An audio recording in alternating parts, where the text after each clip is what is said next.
Jadi betul kanker serviks itu tadi disampaikan oleh Mbak Ocha juga bahwa urutannya itu nomor 4 kanker paling banyak untuk wanita di seluruh dunia. Memang kesannya menakutkan gitu ya. Tentunya tidak semenakutkan itu asal kita bisa melakukan pencegahan sejak awal.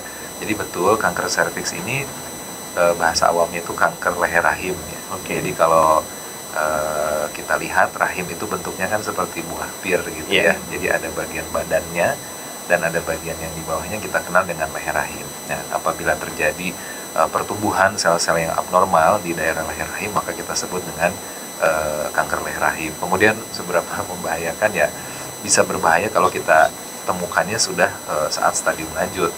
Jadi mungkin terkait dengan penyebaran kankernya ya. Kanker kalau sudah stadium lanjut memang opsi atau pilihan kita untuk terapinya pun jadi lebih sedikit kan. Pasien biasanya datang keluhannya itu perdarahan ya, perdarahan dari jalan lahir. Mungkin yang sering itu perdarahan pasca berhubungan seksual ya. Jadi terus bisa juga keputihan berulang. Tetapi sayangnya, saya harus bilang sayangnya, karena apa? Karena kanker serviks ini kanker yang ketika pasien sudah ada gejala, itu kita tidak bisa, kalau sudah ada gejala ini masih stadium awal, enggak. Jadi kalau pasien datang dengan perdarahan pasca berhubungan seksual ataupun keputihan berulang misalnya, itu kadang-kadang sudah stadium lanjut gitu.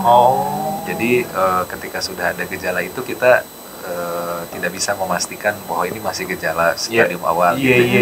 Jadi bagusnya untuk kanker serviks ini ya kita harus lakukan pencegahan sebelum ada gejala. Itu perbedaannya dengan penyakit-penyakit yang lain ya. Ya, maksudnya kalau kita tidak melakukan pencegahan ya terhadap kanker serviks ya, kedepannya tentu akan sangat berisiko ketika dia sudah berhubungan seksual tapi tidak melakukan screening gitu ya. Artinya dia termasuk berisiko nanti ke depannya.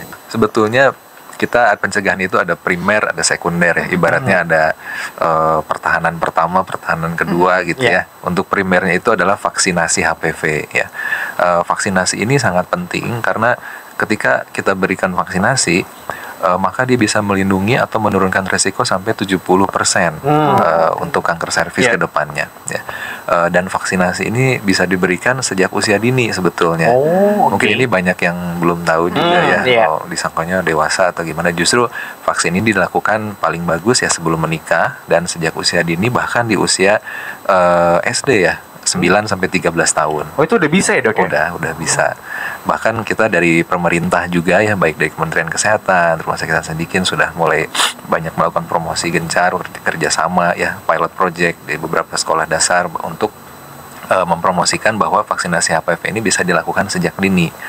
Karena sejak dini pun nanti dosisnya jadi lebih sedikit gitu. Ya, dan ini tentu sudah di cover atau sudah dilakukan penelitian aman dan lain sebagainya. Jadi mudah-mudahan para orang tua juga tidak khawatir gitu ya. Hanya 2 kali suntik gitu ya. Tapi kalau di usia di atas 14 tahun, 15 tahun sampai mungkin listener yang usia dewasa 20, 30 atau mungkin 40 tahun itu diberikannya 3 kali ya.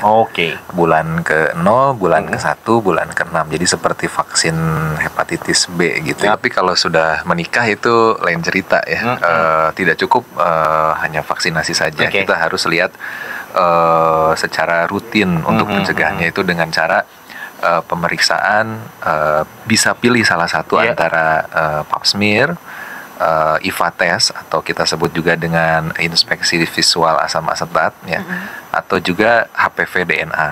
Jadi kanan sih tidak ada makanan khusus ya yang kalau makan ini menyebabkan kanker. Tapi pada prinsipnya itu faktor risiko secara umum aja ya. Semakin kita banyak makan yang tipikalnya karsinogenik tadi ya, banyak saya suka takut salah sebut merek gitu ya. Pokoknya ada junk food ataupun penyedap yang berlebihan atau mungkin micin gula dalam konsentrasi yang tinggi. Sebaiknya yang seperti itu kan dihindari ya, kolesterol yang terlalu tinggi. Jadi faktor risiko secara umum saja.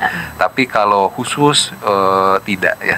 Mungkin lebih dijaga untuk pola hidupnya, gaya hidup sehatnya, termasuk selain makanan tentu higienis sekitar daerah kemaluannya dijaga gitu ya.